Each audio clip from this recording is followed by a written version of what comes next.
Um prazer estar com vocês aqui. É a primeira vez que eu venho nesta cidade, bela cidade, e eu quero começar algumas coisas que eu vou falar, desafiando-os a entender algumas coisas que às vezes caro custa para alguns entendê-las.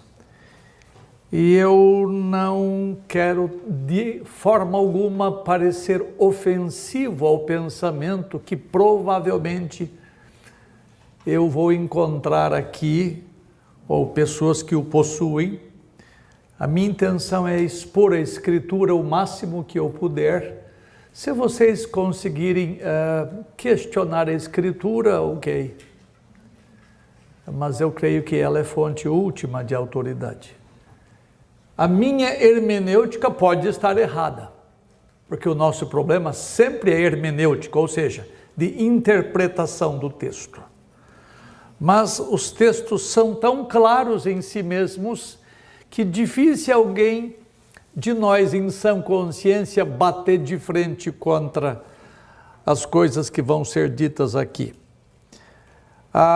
O título da conferência é a profecia ontem e hoje. Eu vou falar mais do ontem do que de hoje, porque eu tenho que lançar fundamento. Eu vou dar aplicações sobre hoje, mas eu quero falar mais de ontem.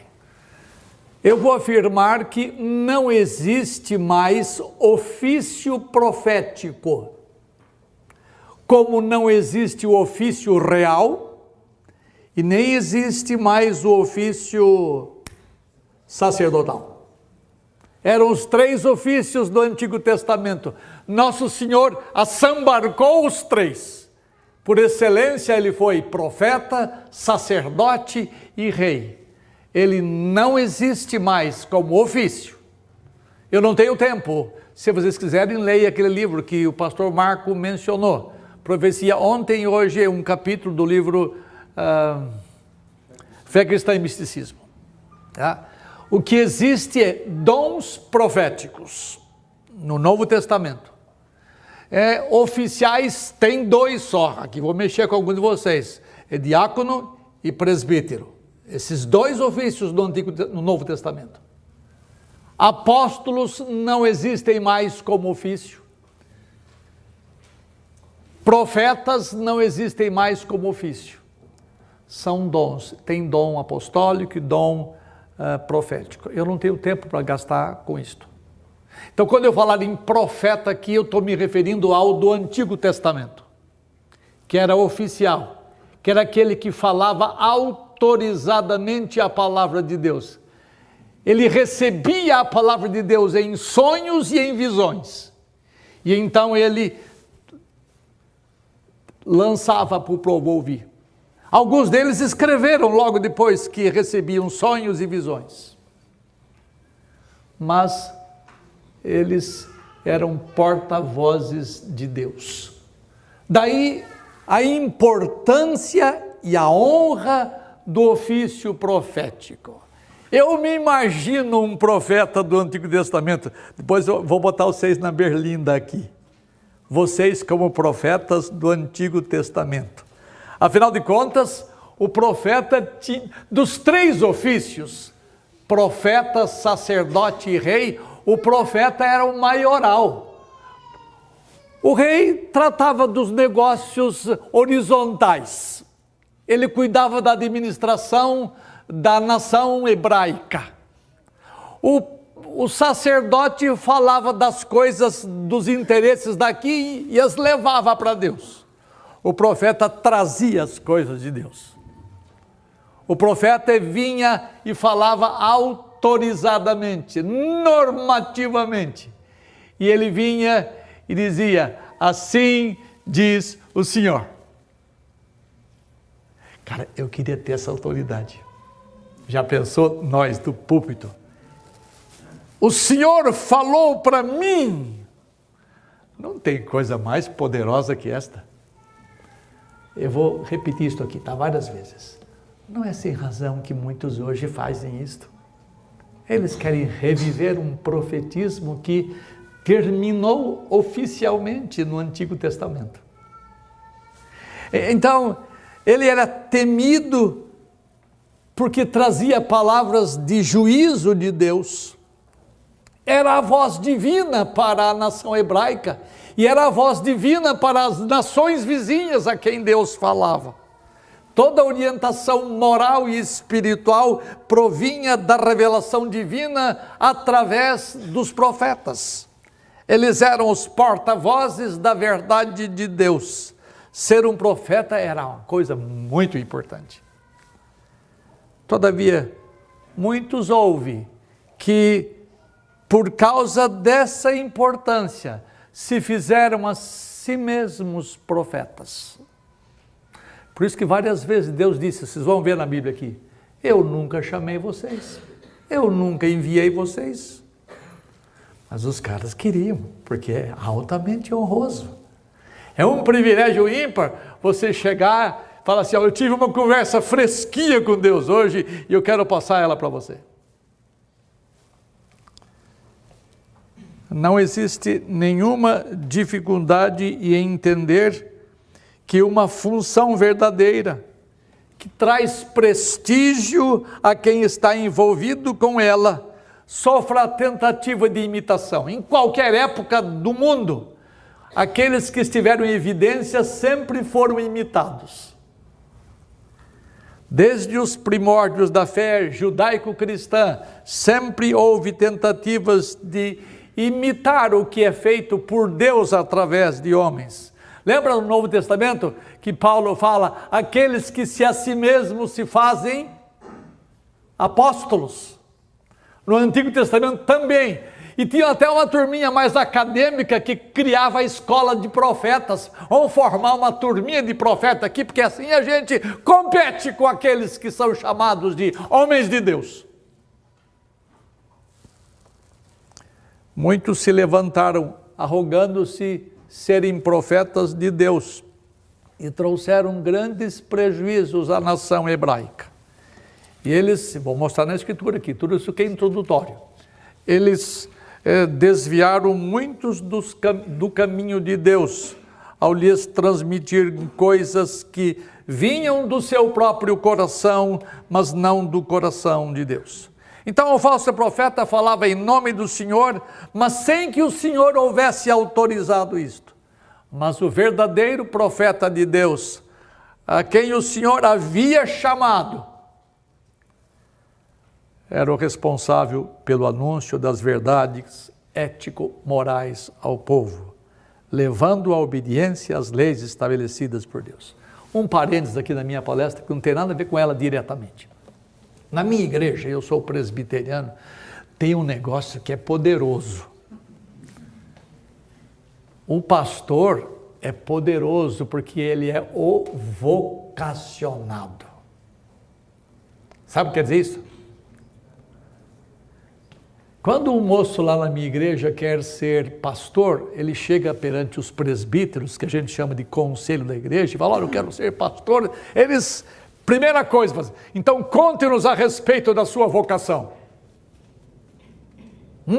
Conta. Aí ele começa, eu senti.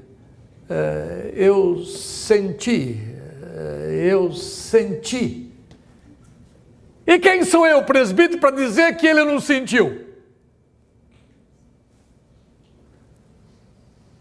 No Antigo Testamento, o profeta somente era vocacionado. O rei não era, porque era de sucessão de pai para filho. O sacerdote não era, por quê? Porque era uma tribo, lembra? Mas o profeta não tinha essa história de pai, filho, neto, não tinha. Deus ia lá e catava o sujeito e chamava. O Senhor me tirou de após o gado, o Senhor me constituiu profeta. Era um chamado objetivo, não era um troço subjetivo que ninguém pode averiguar. Mas voltando aqui, na minha igreja, então, eles falaram, eu senti para dizer que é vocacionado. E eu sei que nas igrejas de vocês é a mesma porcaria. Quer ver só? Foi dito a você que você foi chamado para o pastorado? Você foi chamado? Foi dito isso? E quem é que pode dizer você não foi chamado se isso acontece na subjetividade, na interioridade? Então, quando o pessoal lá na minha igreja termina o seminário, agora vamos passar por um período de provas, a gente chama de licenciatura. Então, manda o sujeito para uma congregação lá na periferia ou em outro lugar qualquer e vai testar o sujeito se ele é vocacionado. O que vão testar nele? Vão testar se ele sabe pregar, expor a escritura, vão testar se ele sabe pastorear, se é ser ovelheiro, vão testar se ele sabe governar a igreja, se ele sabe ensinar a igreja. Isso diz respeito a quê? A dons espirituais. Isso não é vocação, isso é dotação. Dotação. Mas interessa à classe pastoral, isso aqui, que vale para a sua igreja também, porque alguns de vocês têm tradição que só tem diácono na igreja, né? Tem outros, tem assim, outros tipos de oficiais, econômicos em algumas igrejas, etc.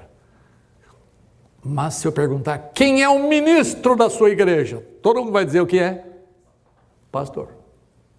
Ele é até ungido de Deus e ninguém mexe nele. Ele tem uma espécie de imunidade parlamentar. Ninguém toca nele.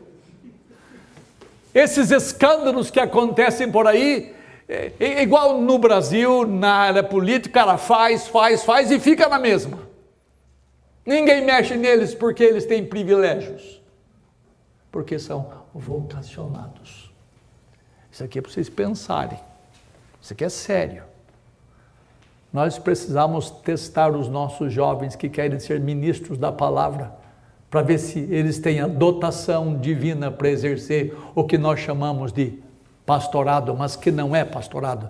É um ministério onde ele exerce o ofício presbiteral, ele tem que ensinar, pregar, governar e pastorear.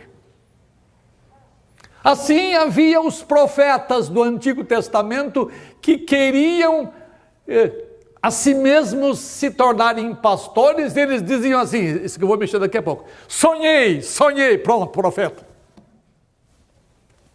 Tive uma visão, profeta. Eu vou mostrar a vocês que as coisas não são assim. Então havia o intermediário entre Deus e os homens, que eram os sacerdotes, e aquele que trazia o recado de Deus para os homens, que era o boca de Deus. E assim toda a nação tinha os olhos voltados para os profetas, e não havia honra maior em Israel do que ser profeta de Deus. A importância do ofício profético. Eu vou correr. Faz de conta que nós estamos na escola dominical, tá? Vamos ler juntos aqui esse texto, vamos lá. Dize-lhes, pois. Assim diz o Senhor, se não me deres ouvidos para andares na minha lei, que pus diante de vós, para que ouvisseis as palavras dos meus servos, os profetas, que começando de madrugada vos envio, o rosto que até aqui não me ouviu. Em outras palavras, eles eram desobedientes. O que vocês têm que ouvir é o que esse cara tem a dizer. Olha só, para que ouvisseis as palavras dos meus servos, os profetas, mas vocês não têm ouvidos. Então lá, então farei que esta casa seja como Siló, e farei dessa cidade maldição para todas as nações da terra. Eu vou analisar rapidamente esse texto um pouquinho mais tarde. Deixa-me mostrar a vocês algumas coisas. A honra do ofício profético. Ele sempre foi visto como um homem altamente respeitável, porque ele era a representação de Deus. E curiosamente, digamos, ironicamente, o maior de todos os profetas, ele não teve a honra na sua própria terra. Lembra disso que falaram? De Jesus Cristo? Ele não teve honra na sua própria terra. Jesus Cristo, que era para ser aquele que tinha honra, não recebeu honra de ninguém. ele foi desprezado pelos homens, ele foi humilhado, foi tratado como uma ovelha que vai para o matadouro. Provavelmente por causa da importância do ofício profético, desde os tempos de Israel, no seu começo, houve pessoas que queriam ser importantes, possuindo a honra devida que um profeta de Deus deve ter. E não é diferente nos dias de nossa geração.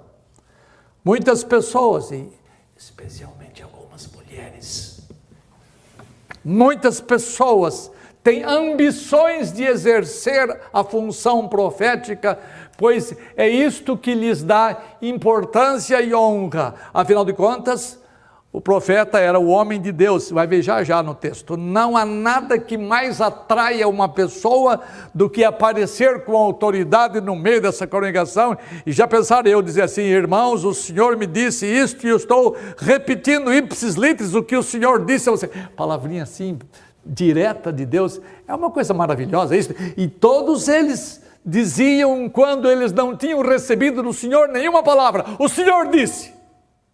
Quando eles eram enganados pelo próprio coração, eles diziam: o Senhor disse. Porque dá autoridade você ser porta-voz de Deus. Então vamos ver dois argumentos pelo menos. O profeta era considerado o homem de Deus. Cara, isso aqui é um negócio muito legal, você ser chamado. Quer ver só? Olha o texto da Escritura, eu quero que você leia comigo. Veja quantas vezes essa ideia é repetida. É só perceba. Deixa eu ver se está certo. 1 Reis 13, 1 a 8. Eu vou ler. Eis que, por ordem do Senhor, veio de Judá a Betel um homem de Deus. Só grifa isto. Um homem de Deus. Quantas vezes aparece? E Jeroboão estava junto ao altar para queimar incenso. Clamou o profeta contra o altar por ordem do Senhor e disse: altar, altar, assim diz o Senhor Deus: eis que um filho nascerá à casa de Davi, cujo nome será Josias, o qual sacrificará sobre os sacerdotes, sobre ti, os sacerdotes dos altos que queimam sobre ti incenso e óleos humanos e queimarão sobre ti. Deus naquele dia dará um sinal dizendo: esse é o sinal de que o Senhor falou, eis que do altar... Aparece mais 1, 2, 3, 4, 5, 6, 7, 8 vezes, 9 vezes a expressão homem de Deus, homem de Deus, homem de Deus. Pode depois averiguar isso. Eu não teria honra maior para mim ser chamado de homem de Deus no sentido profético do Antigo Testamento. Eu queria ter essa honra. Afinal de contas, nós somos extremamente vaidosos. Nós, pastores, somos especialmente vaidosos. Quanto mais você está na frente, mais você é tentado a pensar que você é alguma coisa. Eu estou falando uma bobagem? Não. A gente quer sair lá na porta assim: pastor, ó, você arrebentou a boca do balão. Nós somos vaidosos. Imaginem esses que querem se colocar como porta-vozes diretos de Deus. Eu sou como vocês. Nós interpretamos a palavra revelada. Nós somos profetas no sentido de fazer brilhar a palavra profética, que no meio de trevas, lembra que em lugar tenebroso foi a passagem lida no começo, que faz brilhar a palavra de Deus. Mas nós não somos aqueles com quem Deus fala diretamente, revela a sua palavra diretamente. Nós já temos vaidade. Você imagina você receber ligação direta?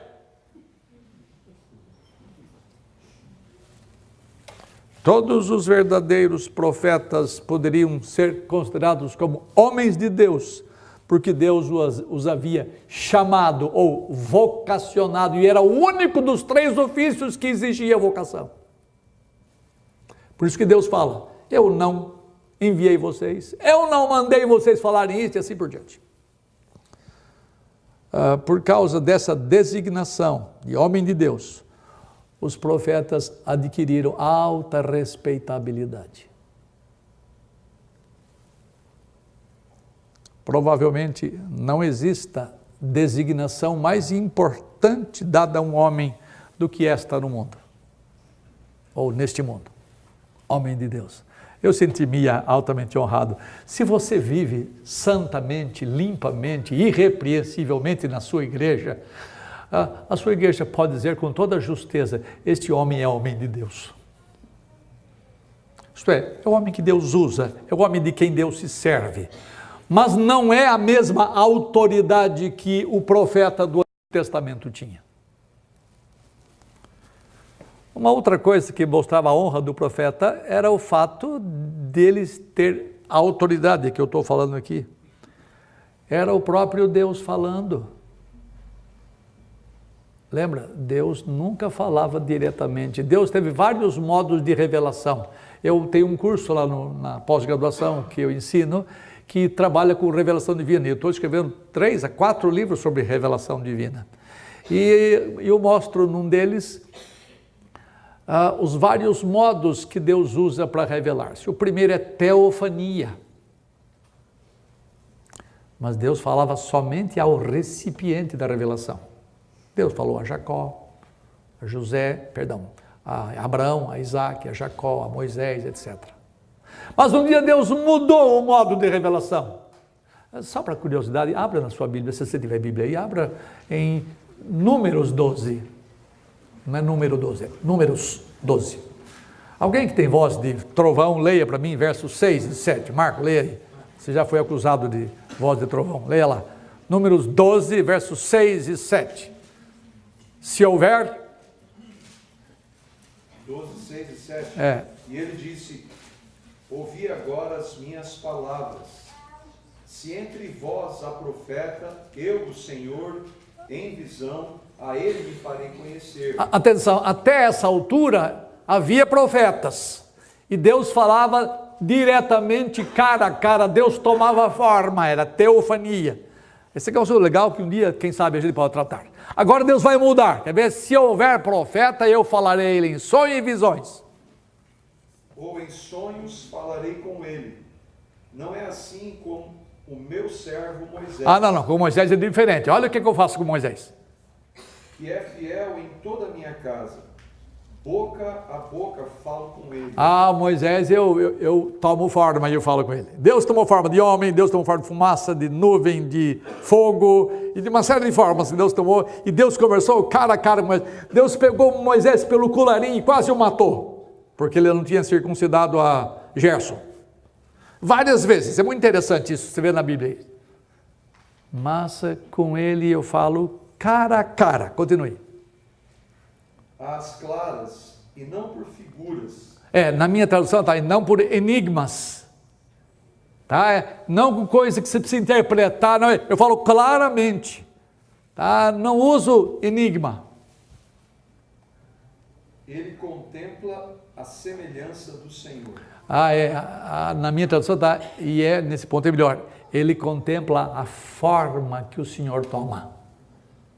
Então, Deus mudou de teofania para profecia. E agora o profeta, depois de Moisés, todos eles, Deus falou ou em sonhos ou em visões. Não mais cara a cara, não mais face a face. E chegar e dizer assim, o Senhor me falou. Como? Em sonho. Como? Em visão. Quem é que pode contestar? Porque isso acontece na subjetividade. Alguém pode dizer para você que você não sonhou? Alguém pode dizer que você não teve visão? Isso acontece lá em você, ninguém vê, é só você. Então, o que distingue um profeta não é o fato dele sonhar, vou mostrar isso se der tempo, não consiste no fato de ele ter visões. Essas duas coisas não dão autoridade a ninguém. José teve uma porção de sonhos, o Zé do Egito, teve muitos sonhos. Nabucodonosor teve, José até foi chamado de quê mesmo? Sonhador. Nabuco teve sonho. Quem mais? Bíblia, vamos lá. Daniel é profeta. eu queria mostrar para vocês, tem muita gente que teve sonho da parte de Deus. Nem estou falando depois da linguiça que você come de noite. Sonhos assim, sonhos que são produto da sua imaginação, do seu desejo, de que coisas aconteçam. Isso você sonha, dorme de barriga para cima ver se você não sonha. Eu não estou falando disso, eu estou falando da parte de Deus. E Deus fez com que muitas pessoas recebessem sonhos, e sonhos não qualificam ninguém para ser profeta de Deus. Muitos receberam sonhos da parte de Deus, até a mulher do Pilatos, e nunca foram profetas. O que qualifica alguém como profeta é o fato de ser chamado de Deus, vocacionado de Deus, e Deus chamava, assim como lá no Novo Testamento, Deus chama, aliás, quem sabe qual é o ofício que tem vocação no Novo Testamento? O apóstolo, Paulo chamado para ser apóstolo, ele repete várias vezes, Paulo chamado para ser apóstolo. Todos os chamados, os outros apóstolos foram chamados, Jesus chegou e falou assim, escuta, venha comigo ser pescador de homens. Um a um, Jesus chamou. Paulo disse, eu fui um chamado fora de tempo, eu fui chamado fora de época, e o Senhor apareceu a mim. Ele queria brigar com os outros apóstolos, porque os outros não aceitavam Paulo, porque ele era um tardio em termos de... Ele não tinha acompanhado o ministério desde o batismo até a sua ressurreição, e ele não podia ser apóstolo na conta de outros apóstolos, mas disse, eu vi o Senhor apareceu a mim. E na verdade, quando o Senhor apareceu a ele, não foi na subjetividade, ouviu-se uma voz como de um trovão, viu-se um clarão lá, que até os soldados caíram por terra. Foi feito alguma coisa objetivamente, verificavelmente. Então ele era profeta, ele era apóstolo. E na verdade os apóstolos são substitutivos dos profetas do Antigo Testamento. Porque tudo que os apóstolos fizeram, os profetas do AT fizeram também, não esqueça disso. Então não tinha mais ofício profético, entra o ofício apostólico, que também já acabou, foi no primeiro século. Os apóstolos falavam tão autorizadamente quanto os profetas do Antigo Testamento, porque eles eram a edição do Novo Testamento dos profetas do Antigo Testamento. E eles falavam com autoridade. A palavra profética é tão autoritativa quanto a palavra apostólica. Equivalem esses dois ofícios, um do Antigo, outro do Novo, para você entender. Falavam autorizadamente. E muitos profetas eram chamados para falar não somente a pessoas ou a grupos, mas eles falavam à nação hebraica. Eles falavam às nações vizinhas, tem profecia contra o Egito, contra isto, aquilo. Eles falavam às nações, eles eram a voz de Deus para o mundo conhecido de então. E por causa dessa autoridade profética, eles pronunciavam julgamentos e maldições sobre as nações, sobre reinos. E o ofício profético, portanto, concedia autoridade a esses homens. E hoje tem gente tentando fazer a mesma coisa, arriscando pronunciar bênçãos e maldições sobre este país. Geralmente eles falam mais em bênçãos que maldições. A sede pela autoridade faz com que homens e mulheres arroguem para si a autoridade que os antigos de Deus possuíam. Os profetas modernos querem restaurar o ofício profético para adquirirem a autoridade que os verdadeiros profetas do Antigo Testamento tiveram. E alguns homens não estão usando mais o termo profeta, que está meio em desuso, porque já fizeram tanto isso, que hoje são apóstolos, outros são pais apóstolos, outros são, eu não sei o que mais. Leia o livro de Augusto para você ver, que trata dos apóstolos. Daqui a pouco vai aparecer Deus. Não duvide. O homem da iniquidade, no final, nos dias imediatos que precedem a vinda do Senhor, ele diz assim, ele vai dizer assim, não tem Deus, não tem religião alguma. Vocês querem Deus? Sou eu. ele vai assentar-se no santuário, sendo ou colocando-se na posição de Deus. Isso vai chegar um dia. Mas eu espero que eu tenha morrido a essa altura. Então, olha só, por causa de sua autoridade, o profeta falava aos reis. Pega Moisés, você está vendo a novelinha da Record? Veja lá o Moisés falando. Eu também vejo. Tem coisas boas.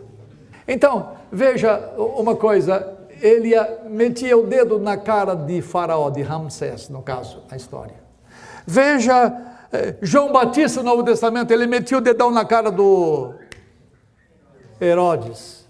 E fala, tu és um sem vergonha, tu és um imundo, tu possuis a mulher do teu irmão. Cara, você precisa ter muita autoridade para você chegar diante do rei. Naquela época. Hoje você fala da Dilma, ela nem escuta. Hoje um dia tornou-se... Não tem ninguém com autoridade nesse país para falar. Nós não temos profetas para falar à nação em nome de Deus. Eles enfrentavam o rei em pé de igualdade, às vezes superiores aos reis. Porque os reis tinham que se dobrar diante deles, porque eles eram a palavra de Deus. E rei temente a Deus mudava sua agenda para receber um profeta, porque eles reconheciam a autoridade do homem de Deus. Todavia, alguns reis eram desobedientes a Deus. Mas a eles também o profeta de Deus se dirigia cheio de autoridade. E houve um topetudo chamado Elias. E quando ele chegou no palácio, disse, eu quero falar com Acabe. Acabe disse, eu vou acabar com esse cara. És tu, ó perturbador de Israel? Acho que está aqui, deixa eu ver. Vendo Acabe, disse, és tu, Elias, és tu, ó perturbador de Israel. O Elias, olha o troco do Elias. Eu não tenho perturbado Israel, mas eu tenho perturbado você. Eu tenho perturbado a sua casa, ou a casa do teu pai. Porque você e seu pai deixaram os mandamentos do Senhor e vocês seguiram deuses estranhos, que são os Baalins. Não é simples. Não é qualquer pessoa que pode fazer um troço desse na presença do rei. Mas eles eram homens de autoridade. Na hierarquia teocrática, o profeta estava sobre o rei. E isso incomodava demais os reis ímpios. E não é sem razão que profetas modernos querem se impor sobre as autoridades. E eles dizem, Londrina é do Senhor. Já não fizeram isso por aqui? Tem autoridade para declarar isto. E Londrina vai indo para Cucuia com imoralidade. Não é Londrina, esse país inteiro. Deus está soltando o nosso país. Deus está entregando esse país à maldade, ou entregando a si mesma. E quando Deus entrega uma nação, uma geração a si mesmo, então a nação afunda. Eu espero que Deus se compadeça e cate antes de cair tudo de uma vez. Porque o que é verdadeiro do governo federal é verdadeiro do estado, do município, via de regra. Não absolutamente, mas via de regra. E o profeta era a voz de Deus. E os verdadeiros profetas eram o termômetro das relações entre Deus e os homens. E, por último, nesta primeira parte, por causa de sua autoridade, o profeta era reverenciado pelo povo. É verdade que nem todo o povo tinha respeito pelos profetas, especialmente quando eles começaram a dar ouvidos aos falsos profetas, que é um assunto que vamos trabalhar mais tarde. A posição do profeta era altamente honrosa e ele era reverenciado, e tem vários textos da Escritura que mostram o povo tendo consideração pelos profetas pois eles falavam em nome do Senhor, a palavra do Senhor, tentando conseguir levar os homens a um caminho de retidão na nação. Eram habilitados, isso aqui é importante, que eu não vou ter tempo de explorar, mas é importante que vocês saibam. Eles eram habilitados, estes verdadeiros profetas, habilitados a realizar milagres e a realizar prodígios, que lhes dava ainda mais credibilidade. Você já pensou você chegar e estender a vara assim e o mar se abrir? Ou virar em sangue, ou fazer outra coisa qualquer. Isso aí, cara, dá um prestígio. É por isso que tem pessoas hoje oferecendo na quarta-feira, ou na quinta-feira, ou na segunda-feira, milagres na sua comunidade, e assim vai. Porque isto traz prestígio. Só que eles prometem vãs esperanças. Isso aqui ele vai trabalhar mais tarde. Irmãos meus, este assunto é sério e eu vou mostrar a vocês, se Deus me ajudar, a ver quão importante é o ofício profético do Antigo Testamento. Por isso que nas igrejas evangélicas, na sua grande maioria, porque essa turma é maioria, eles tentam reviver uma espécie de profetismo do Antigo Testamento, para eles poderem ter poder de domínio sobre o povo, para eles terem capacidade de manipular o povo. E eu rogo a Deus que vocês que me ouvem nesta noite sejam homens e mulheres que tenham capacidade de discernir entre o que procede de Deus e o que não procede de Deus. Seja Deus gracioso conosco nesta noite. Amém.